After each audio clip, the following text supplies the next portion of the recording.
So, kamusta ka na? Parang ang tagal mo nang hindi ngumingiti. So, ikaw ba ngayon sa relasyon mo ngayon ay hindi na masyadong pinapahalagahan? Binabaliwala ka na? Sinasaktan ka na para bang wala ng concern sa'yo? Wala nang pakialam. Kahit na anong makita, kahit magselos ka, kahit masaktan ka, hindi na niya iniisip yung kapakanan mo. So mga kamamay, isa lang ang ibig sabihin yan. So madaling sabi, nawawala na po yung pag-ibig, nawawala na po yung respeto, nawawala na po yung nararamdaman. So mga kamamay, yung magiging topic natin ngayon is may connection sa iyong pinagdadaanan ngayon. So magiging topic natin ngayon mga kamamay is kung kailan mo ba kailangang i-apply ang tinatawag na no contact rule.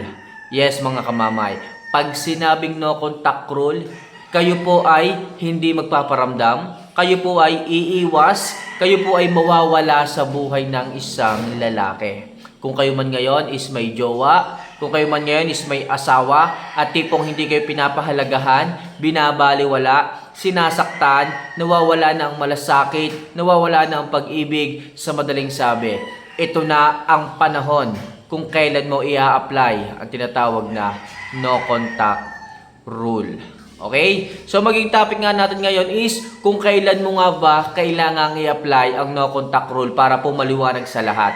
Baka kasi mamaya yung iba nagselos lang ng konti, in-apply na kagad ang no contact rule. So ang nangyari, nagkahiwalay. Pero mga kamamay, sasabihin ko po sa inyo o kung kailan talaga ang tamang panahon kung kailan nyo dapat i-apply ang no contact rule para sa ganon, ma-realize at makita ng isang lalaki ang totoong halaga mo.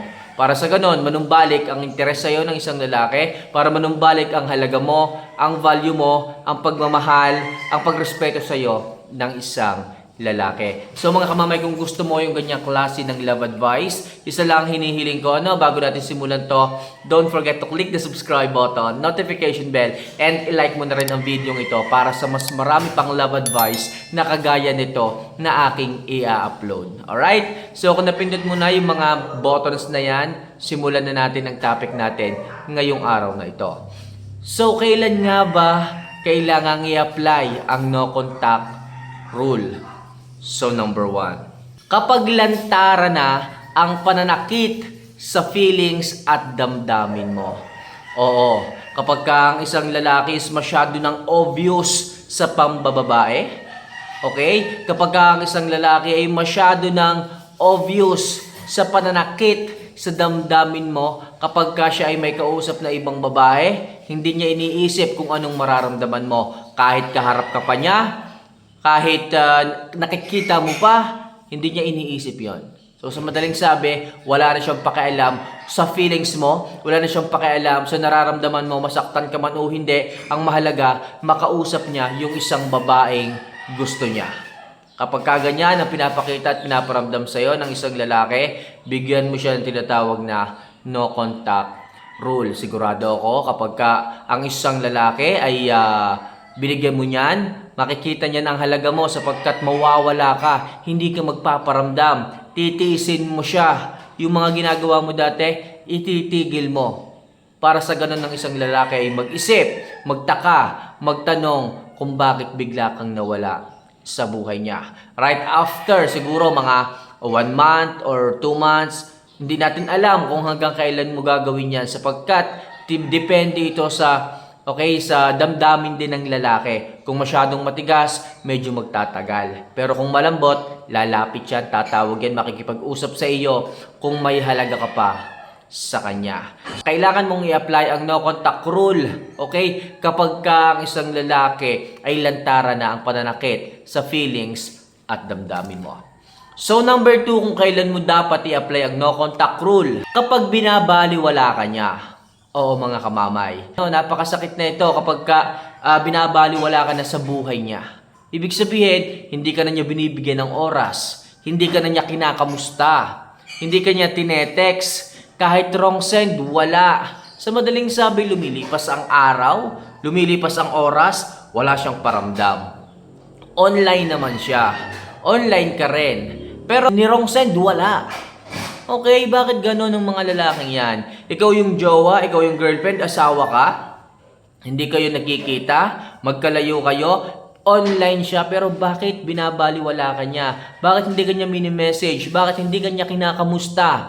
Siguro bumaba na ang halaga mo sa kanya. At sigurado ako dyan. Sigurado ako, naging low value ko na sa kanya. At sure na sure ako dyan. So kapag kaganyan ang pinaparamdam sa'yo, hindi kanya nire-replyan or something na binabaliwala ka niya, hindi kanya pinapansin, kahit na nagre-reach out ka na, sobrang dami na ng chat mo sa kanya pero hindi man lang niya sinisin dahil nga hindi na siya interesado sa iyo. So kapag kaganyan mga kamamay, mag-apply ka na ng no contact rule sa kanya. Para nga sabi ko sa inyo, para nga makita ng isang lalaki ang halaga mo, yung bagay na wala sa kanya kasi dito sa mundong ibabaw mga kamamay, saka po natin nakikita ang halaga ng isang bagay, ng isang tao o ng isang organismo kapag ka ito ay wala na. Kaya mangyari na mag no contact rule ka kung alam mong binabaliwala ka na ng isang lalaki.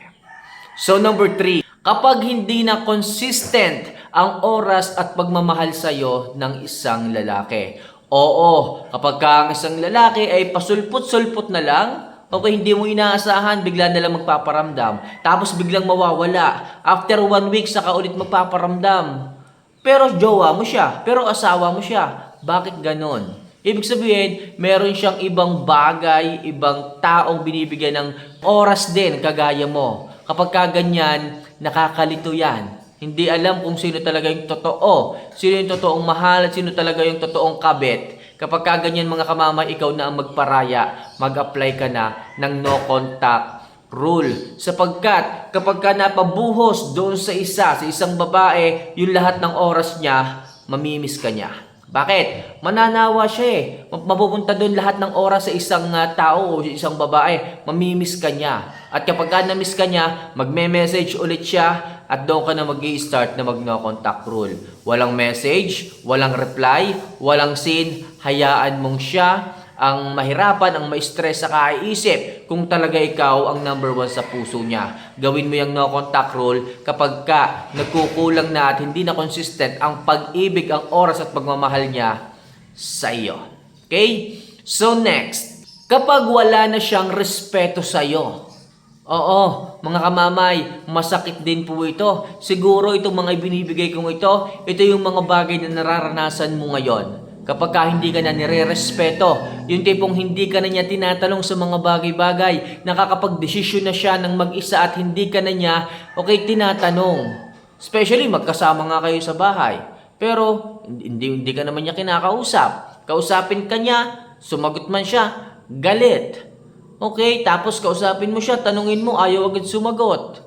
Yun nga, sabi ko, pag sumagot man, lagi mainit ang ulo. Ang hirap lumugar sa taong ganyan.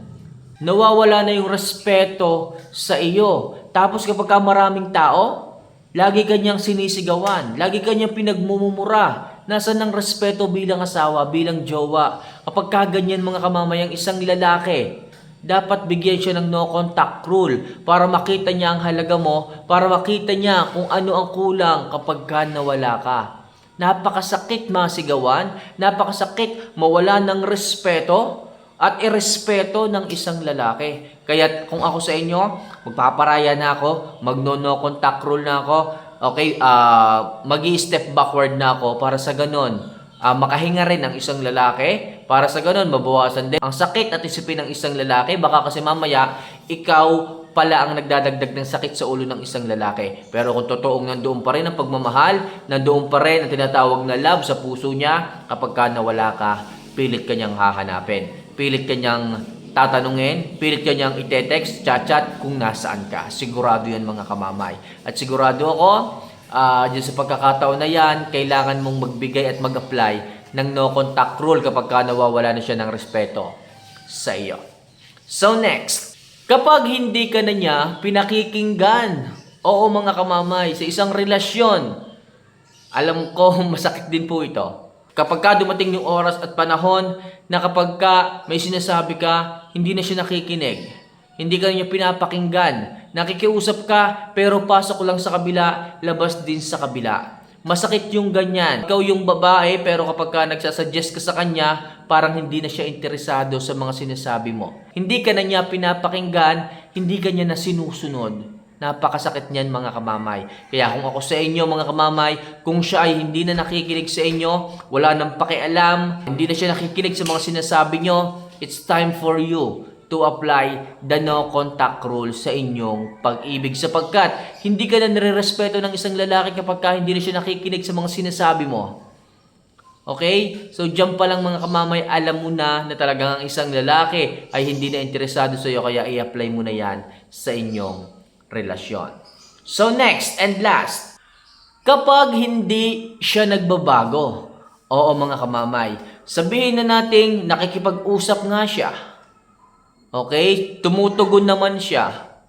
Pero bakit sa mga sinasabi mo, hindi siya nagbabago? Sabihin niya, oo, sige, babaguhin ko na, aalisin ko na tong ganito, hindi na ako mambababae, hindi na ako pupunta sa bar o kung saan pa man. Pero bakit at the end of the day, umuo siya pero makikita mo ginagawa pa rin niya yung mga bagay-bagay na yon. At paulit-ulit pa niyang ginagawa na tipong parang hindi siya apektado at hindi siya nahihiya sa iyo. Okay, mga kamamay, sinasabi ko, nawawala na po ng respeto sa inyo mga taong ganyan. Kapag hindi talaga nagbabago at paulit-ulit na, kailangan na talagang i-counseling pagka ganyan mga kamamay. Okay, so kung hindi nakikinig, paulit-ulit hindi nagbabago, i-apply nyo ang no contact rule. Sapagkat kayo lang ang mahihirapan, kayo lang ang magtitiis, kayo lang ang kawawa sa isang relasyon na ganyan. Okay? So, yun lang ang masasabi ko sa inyo mga kamamay. Kailangan may apply nyo lahat ng bagay na ito sa inyong buhay. Pag-ibig. Okay, sasabihin na naman ng iba dito, kamamay, baka hindi ko kayang i-apply yan eh. Mahal ko kasi yung lalaki. Ang dami na namin pinagsamahan, ang dami na naming happy memories together. Baka mamaya mawala siya sa akin. Baka mamaya maagaw siya ng iba. Baka mamaya lumayo siya sa buhay ko. Hindi ko kaya yun mga kamamay. Mga pala kayo mga ewan pala kayo. So, lalo kayong hindi re-respeto ng isang lalaki kung patuloy niyong ginagawa yung mga bagay na yan. Okay? Lagi kayong pinapakinggan yung puso. Minsan kasi, pakinggan nyo rin ang isip. Unahin nyo rin ang sinasabi ng inyong isipan, hindi lang puro puso. Sapagkat ang sinasabi ng puso ay para lamang sa inyong nararamdaman. Kahit na mali, sunod pa rin ang puso. Kahit na mali, ginagawa nyo pa rin. Kahit na kayo'y masaktan, okay lamang. Kahit na kayo ay lumuha, okay lamang. Pero ano nangyayari sa inyo ngayon? Alipin kayo ng pag-ibig. Pag-ibig na hindi makatarungan. Na kayo ang nagmamahal pero kayo ang nasasaktan. Kaya mga kamamay, ngayon pa lang umpisahan nyo ng sundin ng mga sinasabi ko upang sa ganon ma-realize ng isang lalaki ang halaga mo sa buhay niya. Hanggat nagtitiis ka, hanggat nagiging martir ka, hanggat tsinatsaga mo ang ugali ng isang lalaking ganyan, habang buhay kang magiging alipin ng kanyang pagmamahal na hindi makatarungan. Kaya sinasabi ko ngayon pa lang mga kamamay, kawawa kayo pagdating ng araw. Kawawa kayo pag hindi nyo binago ang inyong ugali na yan. Kaya ako'y narito sa harapan mo, siguro ito yung sign para baguhin mo na yung sarili mo. Kaya siguro ako'y kaharap mo ngayon, nakikinig ka dito, ito na talaga ang sign para alisin mo sa puso mo, sa buhay mo yung ganyang klase ng lalaki. Okay, hindi mo kailangan yan. Okay, mag-go-grow ka kahit wala ang mga yan. Lumaki ka, nakasurvive ka, nang wala ang mga yan noon. Pero bakit nung dumating sila sa buhay nyo ngayon, nagkanda leche-leche na, nagkanda stress na, isipin nyo rin mga kamamaya ang inyong buhay. Okay naman siya noon, nung hindi mo pa siya nakikilala, pero ngayon, umiiyak ka na, doon nagdurusa ka na, lumuluha ka na, nagsasakripisyo ka na. Well, kapag ganyan mga kamamay, tigil nyo na muna yan. Kasi hindi na nagiging healthy pagdating sa inyo, sa inyong sarili at sa inyong relasyon. Ako na mismo nagsasabi sa inyo mga kamamay, kung ano man yung pinagdadaanan mo ngayon at hindi ka masaya, puro stress na lang ang nangyayari, baka mamaya nagkamali ka ng taong pinili. Alright? So, yan lang mga kamamayang ilang mga bagay o mga tips na kailangan mong gawin kung kailan mo dapat i-apply ang no contact rule. Yan yung mga bagay na kailangan mong tandaan, kailangan mong maisip na yan talaga ang tamang panahon upang i-apply ang no contact rule. So, mga kamamay, good luck po sa inyo, sa mga makakapanood nito. Good luck po, medyo mahirap to. Kailangan yung tiisin, kailangan yung kayanin sapagkat ang inyo po ditong tinatanong ay ang inyong pag-ibig na nangingibabaw o yung pag-ibig na talagang nagtitiis na lamang. Okay? So, paano mga kamamay, if ever na gusto nyo pa yung ganito klase ng love advice, ganito klase ng video, don't forget to click the subscribe button, notification bell, and i-like nyo na rin ang ating video ito para mas marami pa tayong matulungan ng mga subscribers and mga kamamay natin dyan na nangangailangan ng love advice na ganito. So, huwag kalimutan na i-like, okay? So, paano mga kamamay? See you for our next vlog. Paalam.